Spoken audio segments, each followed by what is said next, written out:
To fix a black screen on a Lenovo laptop, a step-by-step process can be followed. The first step is to reset the display by pressing the Windows, Control, Shift, and B keys simultaneously, which restores the display connections. Alternatively, pressing the power button to reset the laptop can also resolve the issue.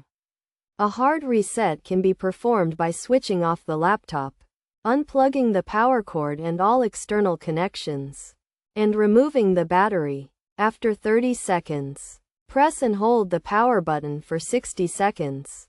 Then replace the battery, plug in the power cord, and switch it back on. If the issue persists, updating the graphics driver may be necessary, as an outdated driver can cause a black screen. Updating the driver and restarting the laptop can resolve the problem. By following these simple steps, fixing a black screen on a Lenovo laptop can be a straightforward process.